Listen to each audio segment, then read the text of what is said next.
Welcome to the Healing Pod. I'm Megan, a licensed clinical psychologist. And I'm Jessica, a licensed clinical social worker, and this is our journey of navigating anxiety as we learn to take up space and create an environment where we feel that we can belong. Join us together as we learn not just to survive, but to thrive in our anxious brains. This podcast is intended for educational and informational purposes only. It is not a substitute for professional therapy or medical advice. If you are experiencing any mental health concerns, please seek support from a qualified mental health professional or healthcare provider. Remember, your mental health is important, and seeking personalized professional help is key to your well-being. And welcome back. Now that we are back in daytime and I have watered the dog, so he will hopefully not interrupt us too much. This will be our pre-Christmas episode. We are almost through the holidays. Almost. Hooray! I can't wait for the new year to start and be done so we can do it all over again. I am so exhausted. I'm taking time off and I am ready to just pass out and fall asleep. That's what I really want to do. And then when I wake up, I'll decide if I need to do anything else. But first, I just need to sleep for I don't know how many hours, as many as I can get. Yes, I feel like rest is a necessary part of the end of the year, preparing to start all over again, hopefully with better circumstances. I'm hoping so. I'm just, I'm putting kind of 2025s on probation. I don't trust it yet. I need it to prove itself a little bit to me. I'm willing to give it a chance, but I'm not making any hopes or any promises. Just like, all right, show me what you got. We'll see if I believe you or not. I'm right there with you. It feels like each year starting from 2020 just throws something bigger every year. It does. So with how we are feeling and how stressed we are and how stressed everyone around us is, we kind of wanted to touch base on more of these interpersonal reactions and interactions and just the fun of the holidays. When you're not surrounded by the good people you need to be surrounded by, the people that love you and actually support you and uphold you. If that is your life, you're doing great, and go enjoy it. Go enjoy your rest, go enjoy your fun traditions and your fun time with holidays and with people that you love and that you actually want to see. And if you're walking on eggshells and feeling judged and feeling like you have to save your partner because, oh my gosh, if I upset them, they're going to blow up on me and that's my fault. We got you. We got you. Yes, my most asked question this year has been, how do I know when I'm in a good relationship? You feel safe. You don't feel like you are adjusting so they don't get upset, or that you don't upset them, more or less, is what our brain is telling us. I know. I mean, I always feel very, very lucky in my relationship because it's easy.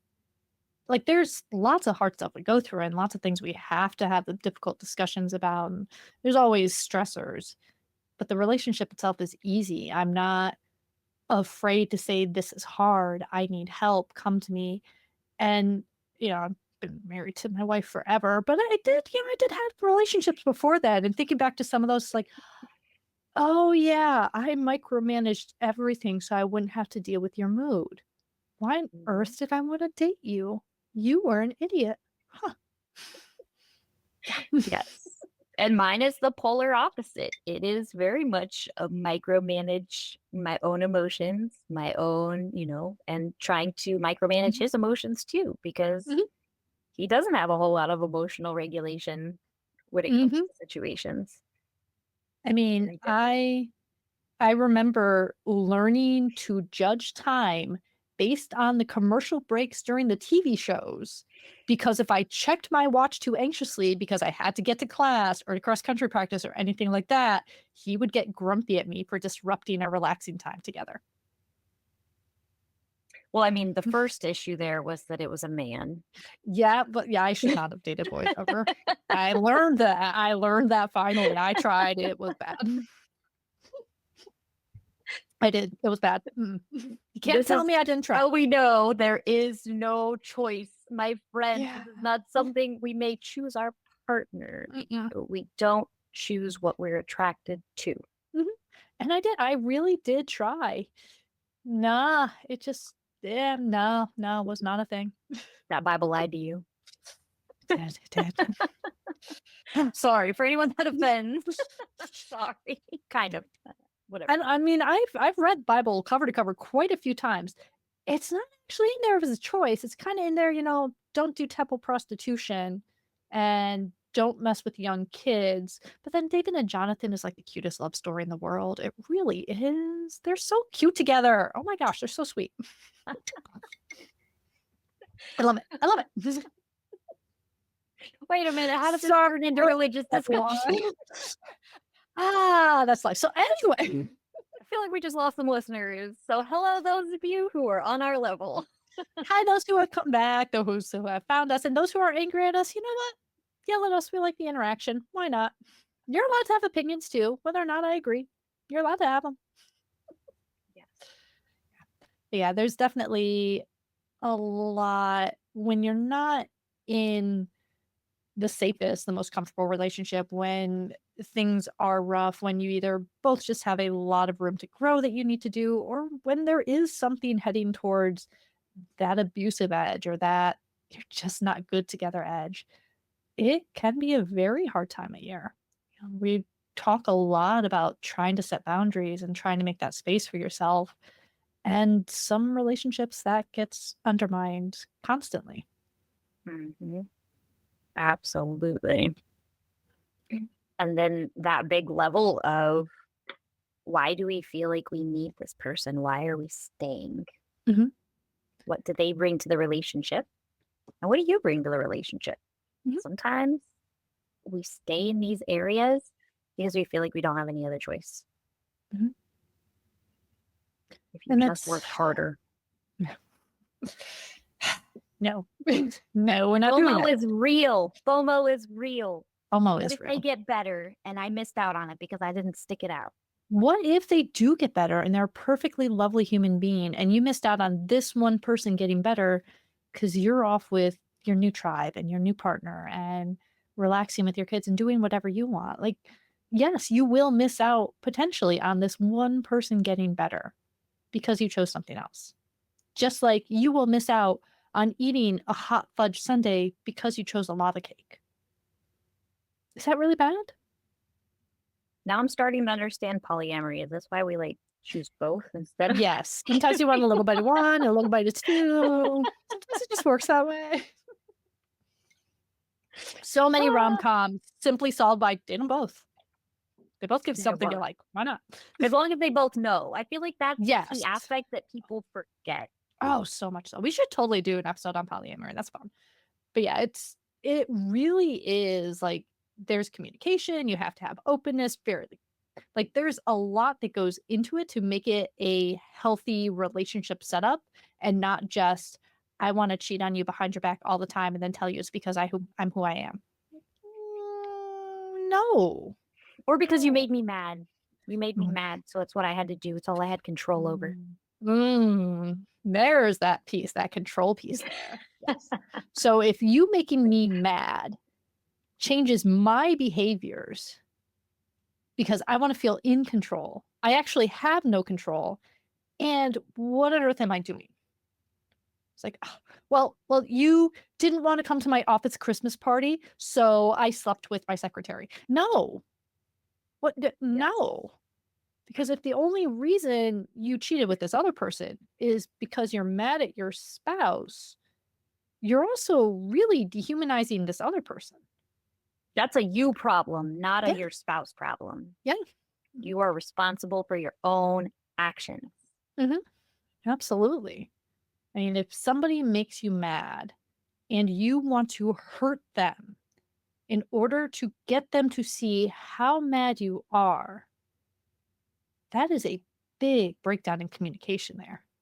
So is Mhm. it you don't have the ability to communicate and express that? Is it you don't trust the person that hurt you to have empathy? Or is it you just really want vengeance and you want them to hurt too because you're hurting? Yes. And I want to push that hot button, right? The Mhm. word narcissism. Mm. This term is so misused, my friend. Every single man or woman, because it goes Mhm. both ways, that you date Mhm. is not a narcissist. They may have narcissistic traits, but that doesn't mean they're a full blown diagnosable narcissism. They're Mhm. narcissist. Yeah, there we go. That's the word Yes. I wanted. Just because you don't like them, just because they hurt you, does not mean they are a narcissist. You do Yes, not need to have fun little buzzwords in order to have actually have been hurt by your relationship. there If you is a very in depth diagnosing criteria for Mhm. somebody with narcissism. Yes. And I know, like, when I'm talking to people and when I try to explain narcissism, I know how I conceptualize it, but how do you kind of layman terms describe narcissism? So when I look at or when I describe what a narcissist is to somebody, we really look at their self importance. Are they able to separate from that grandiosity of their self superiority to everybody else? That lack of empathy, like it's just not there. And I know, so one thing that I notice is they say, well, they're giving me crocodile tears, right? Sometimes those tears are real, but you're so convinced that person is a narcissist, like a diagnosable narcissist, that you can't recognize that there is that empathy there, even though that self importance is outweighing Mm. the empathy that's going on there. And then also, like that level of kind of like arrogance and dismissiveness of your feelings at every corner. Mm. Yeah. So, yeah, it's definitely a step beyond just they're inconsiderate, they don't make me happy, they are mad at me all the time. Like, it's a step beyond because we're talking a personality disorder here. So we're talking a pervasive pattern, something that is going throughout your life in all different areas that is negatively affecting your relationships with all people. So it's not just they're mad and they're bad to me. They can have wonderful superficial relationships with lots of other people. But anyone Mhm. that comes close enough to be in this pole and in this, you have to see me at this level and you have suspicions that I'm actually this terrified, trapped, probably traumatized child inside all my grandiosity. If you see that, first off, you're going to be like, oh my gosh, this poor person, I can fix them. I can free that terrified child inside. But the fact that you point out that terrified child inside is the most terrifying and dangerous thing to a person with this personality disorder. And they're going to try to hurt you and shove you away and keep you outside of that bubble because they don't want anyone to see that part of them. Oh, Yes. it will destroy. I'm perfect and I'm in charge and I have control and like it will destroy that outer image that they have if you bring that hurt to light. So that thing that draws people in that makes you go, no, they really need me. They need me to care triggers them shoving you out and hurting you more. And this pattern just goes on and on and on. And on and on and on and on. Mhm, mhm. Yep. Every little vulnerability becomes a target for them. Mhm. 'Cause it keeps them safe. Yes. And that's a big thing too. Like narcissism and narcissistic personality disorder, it causes a lot of damage. And there's a human being in there. And it's not the partner's job to save that human being. It is their own job to get themselves help and to help themselves out of this pool. Yes. How do you feel about the statement somebody with narcissism can't be helped? There's no treatment for them. Ew. Like, I don't like that statement about anyone. Ew. And I have some really pervasive diagnosis cases. Like, I have some rough cases where the amount of progress we're going to make is thin. It is very small. It's like, okay, you have these issues going on. These are, cognitive decline issues. These are very severe diagnosis issues that are going to be managed. We're not going to come back from them. And I still won't tell you, oh, you can't be helped. That's very much this is what you're working with. What do you want better about it? How do we get you there? I can't do it for them at all. Mhm. No one else can do it for them.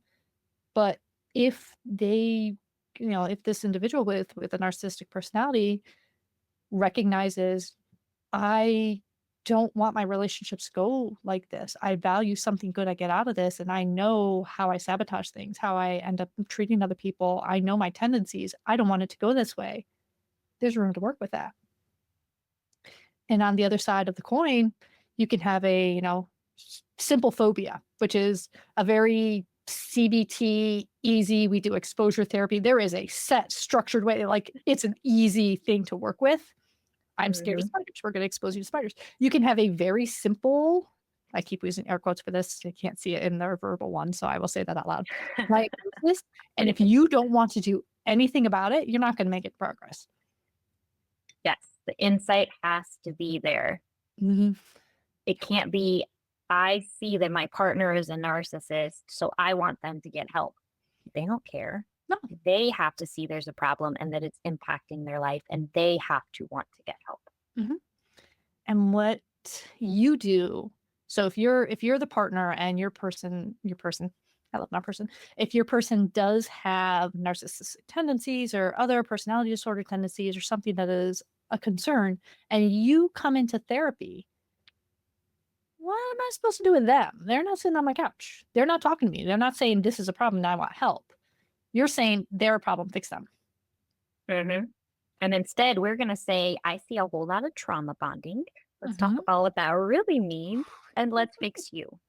Ooh, trauma. So trauma bonding was going around the internet for a hot minute there. And the internet likes to think of trauma bonding as that old Sandra Bullock movie Speed. Mhm. We went through something really rough together. So now we're in a great relationship on Speed 2. I love how she has this whole speech about how they broke up because that doesn't actually make for a good basis of relationship. It's really funny. But Yeah. it's that we went through something hard and we bonded because of the trauma. That's something different. That's hazing and sorority style there. That's something a little bit different. That's that sunk cost fallacy. It was really, really hard to get through this, so it must have been worth it type of thing.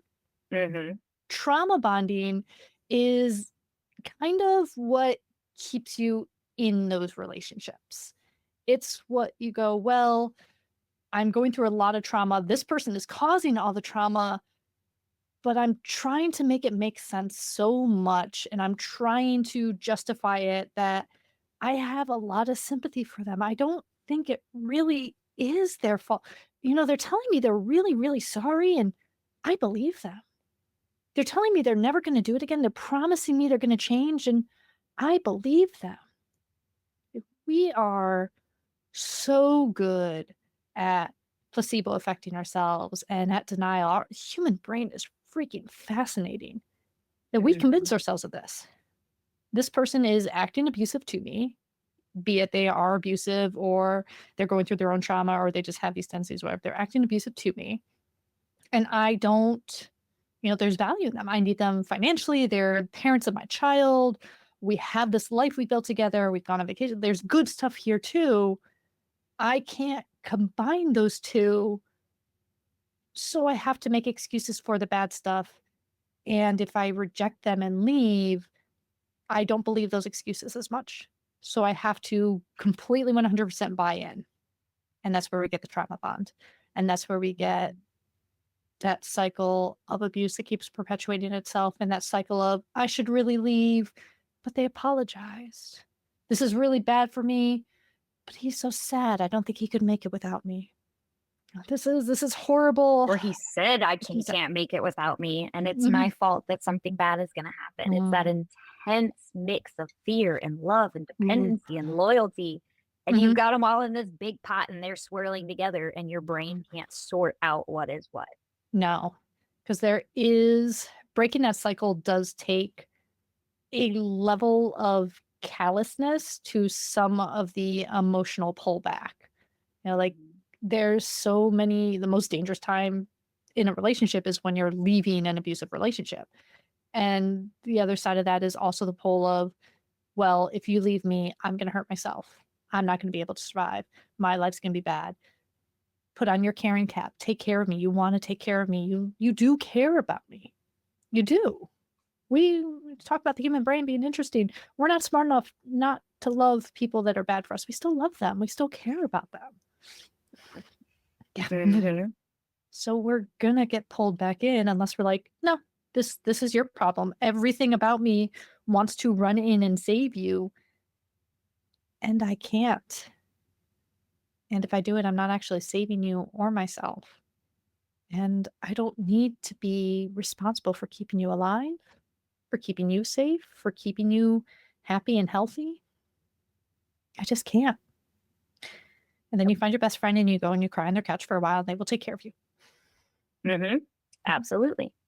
Oh, yeah. And then you figure out how to break that bond little bits at a time, but you can't use that person who created that trauma bond to heal it. No, that's not healing it. That's just wounding yourself. We're feeding it, friends. We're feeding it, and it's growing and growing and growing. Mhm. So the biggest step is recognizing the pattern, identifying those cycles of abuse, Mhm. whether it's physical, emotional, verbal, and then the reconciliation that comes after. I'm so sorry I hurt you. I didn't mean Mhm. it. You made me mad. You Mhm. upset me. And it's completely plausible because when you're in that cycle, like it's never, I am just here and I am just like someone comes swinging at you, you come swinging back. We're humans. Someone yells at you, you're gonna defend yourself at some point. Like there is stuff you have added into it. So if you're in one of these abusive cycles, there's a lot of guilt of, but I called him names, but I yelled at her, but I told them this, but I was so mad I did burn their dinner on purpose. And they will be quick to say, but you said mean things too. Because you did. So why is it just me? Yeah, hell yeah, I did. I Mhm. told you how I felt about you because you pushed and you pushed and you pushed Mhm. until I'd had enough.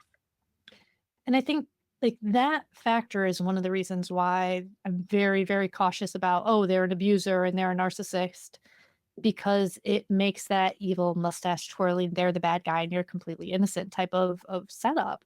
They are acting abusively.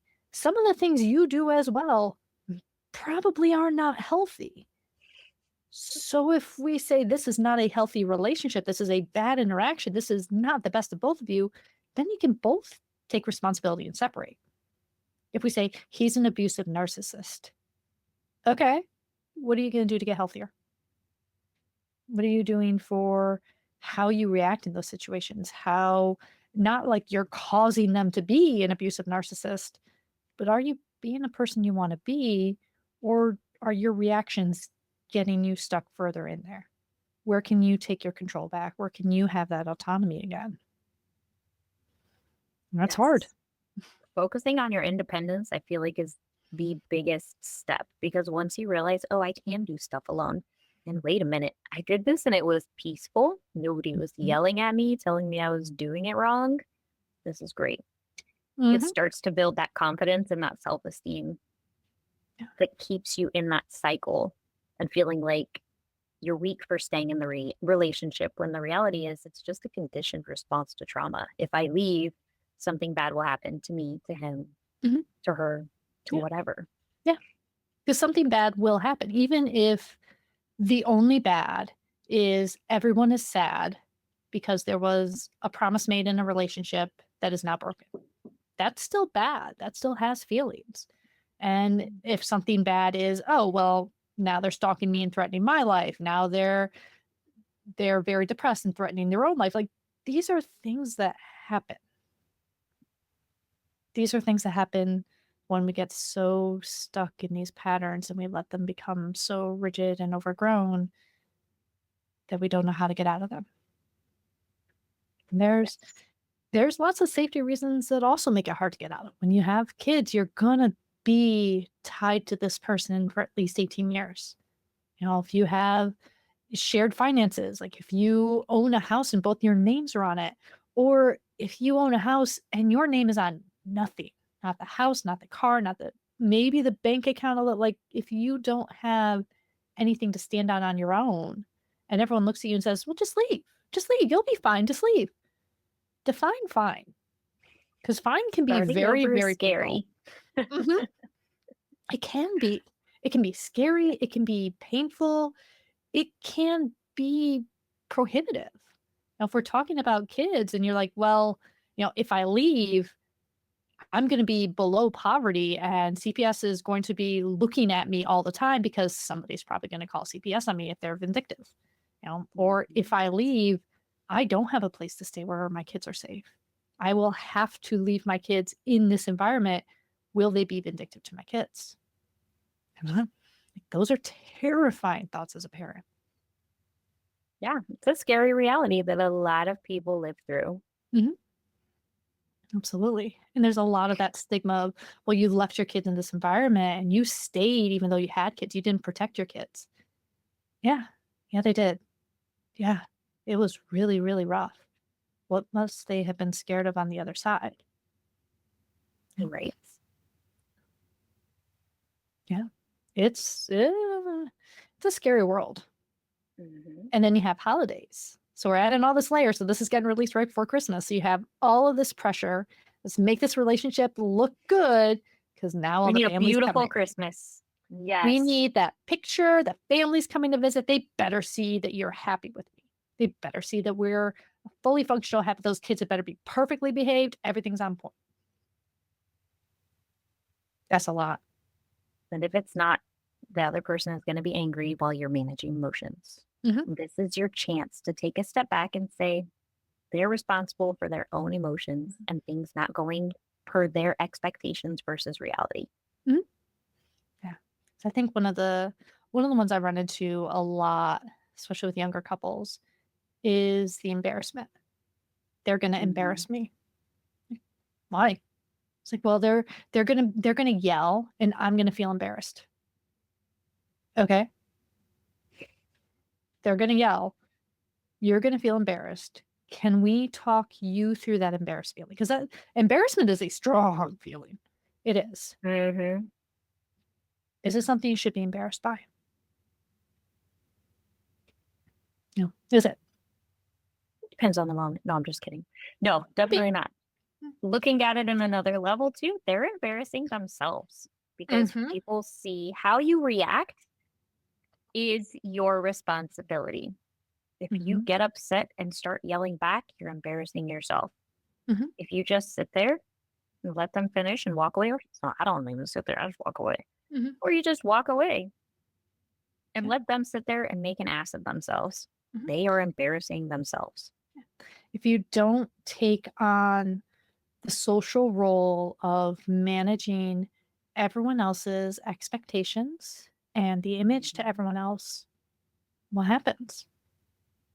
Now, if you don't apologize for your partner every time they leave a room or open their mouth, if you don't make sure that the world is set up right so that they don't have a reaction, if you don't do that, what happens?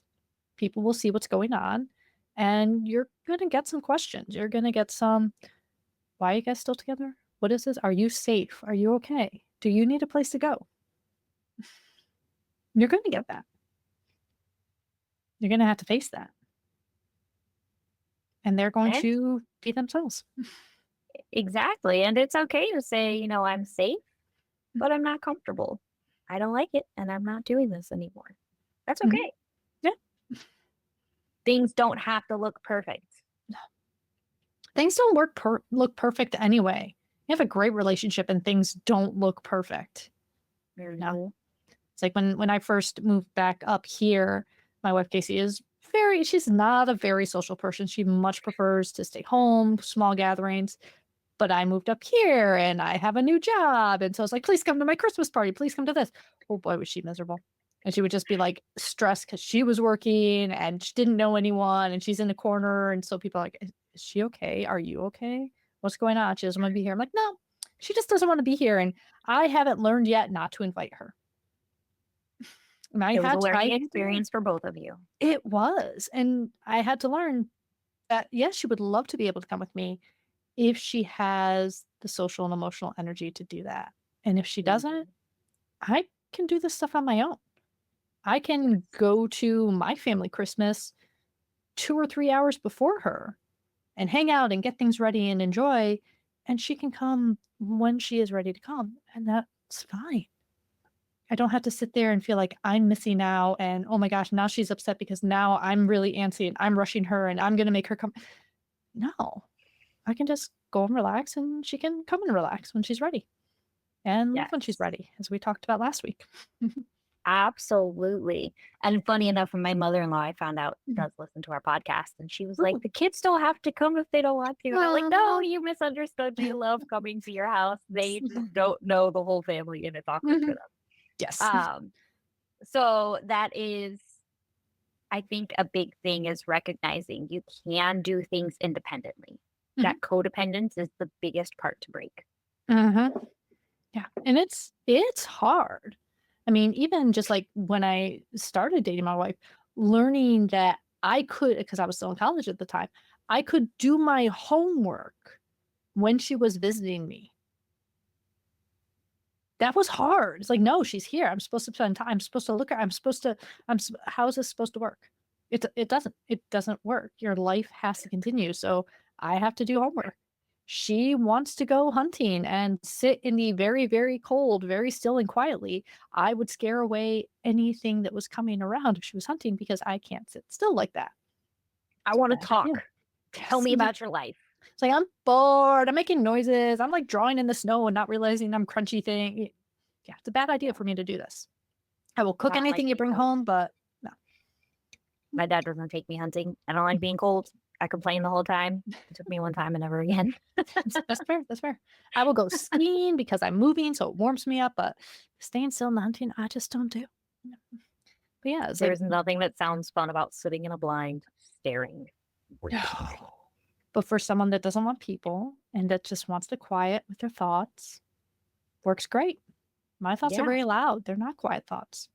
I have very external thoughts too. They just keep going, and then there's a song playing over there, and then there's commentary. Exactly. Ryan scared the ever living Mhm, crap out of me the other morning. So I get up when I work at the hospital. I leave at like 5 o'clock in the morning, mhm, climbed out of bed. I don't wake anybody up. I'm quiet like a little mouse. But our laundry area is outside. mhm. So I washed my uniforms way too late and had to go outside. I go outside naked. It was cold as Middle of hell. nowhere. Mhm. I live in the middle of nowhere. So I went outside and I got my uniform and I come back in and apparently like he heard the door shut, but I wasn't. He thought I was in bed because Ryder was in my spot. So he's convinced that somebody broke into the house. Like, we live out in the middle of nowhere, sir. Like, so he's creeping around in the dark because I don't turn on lights. Like, I literally try to be quiet in the house so I don't wake anybody up. And he comes and I'm in the shower. Like, I just got out of the shower and I'm standing, like, blow drying my hair. And he turns, like, he's looking in the bathroom because our things are like separate. So he's looking in like the toilet area and he turns around and he sees me and he like goes like, "What the hell?" And is scared the shit out of me. And I was like, Oh, "What's wrong with you?" He's like, "I thought somebody broke in the house." I But I was mean, so in my own head, like talking to myself with my own thoughts, that I did not hear him get out of the bed. I did not hear him mm. walk by. And then you do the things where you're talking your own thoughts and you're making the faces and you're verbalizing everything. You're doing all that weird stuff, and you're And like, that's what oh, I was doing. Hmm. oops. Mhm. He's like, "I heard voices." Yeah, it was me talking to myself. Yeah. Mhm. Why are you sneaking up on me? Just turn on the light. Just turn on the light. Right? Yeah. I'm like, who else would be taking a shower in our house at 5 o'clock in the I morning? think the blow drying of the hair is what would give it away. It's like, this is definitely someone that is here. Yes. Yeah, yeah. See, you have to be able to find the blow dryer and use a blow dryer appropriately. And that doesn't sound like a thief thing to do. We have shower bandits sneaking into our house. I'm stealing your water. He's like, "I wasn't awake and I just heard somebody and I thought somebody broke in the house." I'm like, That's fair. oh my gosh. Oh my gosh. Mhm. That's fair. I know you're freezing cold. And we have grass the week before Christmas. It's weird. All our snow is melting, but it's 30, 39 right now, and then in 2 days it's going to be like 15. So I think it's like in the 70s today. And then next week, I think it's supposed to be in the 30s again. oof. So Yeah, confusing. My grass is brown. It's miserable. yeah. This weather doesn't know what it's doing this year. It's got us Mm-mm. all mixed up. We're supposed to have the 30s. You keep the 70s. Yeah. There's something going on. I mean, we had Mhm. our 100-year flood here where so many people lost their houses, and now, like, Mhm. it's cold and it's hot and it's cold. This is, like, the Yeah. worst boyfriend I've ever had is this weather. Seriously. Now, are you really happy with this boyfriend? This I'm boyfriend not. worth keeping? Yeah. It needs to make up its mind. Mhm. If I could break up with the weather, I would. I don't unfortunately, the government doesn't actually control the weather no more than the rest of us do, so I don't think there's any hope of you changing this relationship. I think you might have to consider it. Yeah. Oh, shit, we just lost more Yeah. followers. Sorry, guys. I do not believe their functionality at all, especially They because can't with the even switch breaker figure out how to phone. keep our budget in check. Who the hell thinks that they're smart enough to manage our weather? Seriously. It's not gonna work. Plus, like, the whole regime changes and the back and forth, so you're passing this key back and forth to different nah, nah. They're all about making money. Most rich people are. Not about making the rain rain. Yeah, although they could make it rain a little bit here. We could use a little bit Do of s rain. do some rain. You can take ours. I'd rather the snow. You can take all the rain. Ugh, no snow for me. My son, I don't know what he was listening to, but the other day he was like, Mom, it was snowing in Tampa. Tampa's like 70 miles from us. And I'm like, what are you? It was 70 degrees today. Like, we're not that far from Tampa. It was not snowing. Yes, it was. I heard it on the news station. I was like, I need to know what you're listening to because the voices in your head are telling you the wrong thing, child. It was not Mhm. snowing in Tampa. I'm like, it's colder up here than it is down there. They're closer to the water. Like, the sun shines brighter down there. Yeah. I mean, to be fair, I think Tampa is one of the few cities we don't have in New York. Because we have, like, a Mexico and a North Pole. Like, we have all these random city names that we just stole from everywhere else, so I'm actually surprised we don't have a Tampa.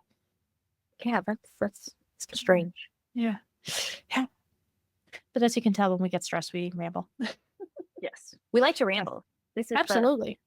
the Megan and Jessica show where you just listen to us talk to each other. Yeah. Listen, y'all want to chirp in, you can chirp in. If you don't, we talk about ourselves. Facts. We like guest speakers. Come on in and talk with us. Absolutely. Ah, So, wrapping back around, I suppose. Yeah, like, this is a rough time of year because people are looking. And it is also a good time of year, not to air your dirty laundry, but to stop perfecting something that is a problem. Yes. Yeah, like you don't want to be like, oh my gosh, well, he plays with his friends too much and she is just constantly going out with the girls and drinking. Okay, that's a talk to each other type of issue. But don't sit there and make everything perfect so that their reactions aren't their reactions or take blame for their reactions. Like, I'm so sorry that they yelled at your kids. Very stressful, and I didn't get them. They're neither of your kids. That's the one that yelled at Mhm. them. Knock it off. Facts. Yeah. Don't take responsibility for someone else's actions. Find your own Find agency. Yes. Find something that you want to do for you. Mhm. Yeah. That is the biggest thing. And what happens when you do that? If you are enjoying yourself, if you're finding your own things, if you're finding what makes you happy, what makes your life fulfilled, how is your partner reacting to that? Are they excited that you're doing your own thing? Or do they subtly sabotage it and keep you from doing it? Or do they not so subtly sabotage it and just forbid you from doing it? Because oh my gosh, that must be horrible. You must be flirting with me with the pizza man. You can never order pizza again. So yeah, couldn't even tell who's gonna deliver my pizza. What do you mean? Yes. Mm. Absolutely. Because the more stuff you do for you and the more people you have, the more you kind of see what's actually going on. Mhm. Take big breaths and focus Mhm. on you because sometimes that's necessary. Mhm. Yeah. And maybe if you do your own thing, if you are able to be more fully your own person and not as enmeshed and as codependent, maybe there is room for the relationship. to be healthier, to heal. Maybe they are willing to also go to therapy and also work on it. Or maybe it becomes more obvious that they like it the way it is and don't want to put the effort into changing it because then it won't work as well for them. Mhm. And if it's not going to work as well for them if you are healthier, that's not one to stay in. Because ultimately, you want to be healthy. You want your partner to be healthy. You know, if you had a partner that anxiously waited on you hand and foot and always cleaned the entire house top to bottom because they're little OCD in that specific way and always made sure the dishes were done and dinner was on the table at 5 o'clock every day. And they started to get help and treatment and relaxed and stopped being so anal about everything and making sure every line was perfect. And you actually had to do some chores at home. You should be happy. Yes. You should be because they're healthier and they're more balanced and they're more of an equal partner to you and letting you have space to be an equal partner and to support them. Imagine what it would feel like if your relationship felt safe. Mhm. Yeah. And if it doesn't feel safe, what is it going to take for you to be safe? Mhm. And safe is different than comfortable. Safe is different than familiar. Safe is different. You know, it is. And you need safety. If we're not safe, we can't be vulnerable, which means we can't really connect. We can't trust to be ourselves. We can't Mhm. exist. We're in survival mode. And that doesn't work. And I feel like that comes back to our biggest statements within our podcast is it's okay to take up space. Mhm. You don't have to be small to fit into everybody else's box. Mhm. Yeah. You deserve to be safe. You deserve to be happy and to actually have a life that you want to be a part of. Mhm. That's okay. And you should. And especially since holidays, we like to emphasize bright colors and pretty lights and lots of love and lots of connections and lots of people. You deserve to enjoy this, not to dread it. Mhm. I mean, there's some parts everyone can dread, but you deserve to enjoy the parts you enjoy. And if eggnog's not your thing, don't drink the eggnog. You're fine. Exactly. That's okay if you don't like that eggy, milky substance. Yeah, that's fine. There's plenty of other drinks you can have. Plenty. There are things. Okay. Anything else Well you can then, think to add? I think that's it for me today. Yeah. So pay attention to yourselves. Find your sense of safety. If it's not safe, you got some changes to make in Mhm. yourself, not in the other person. And it's okay to need changes. Mhm. It is. Absolutely. So thank you all for joining us. I hope you have a happy, happy holiday of whichever brand you are celebrating and want to celebrate.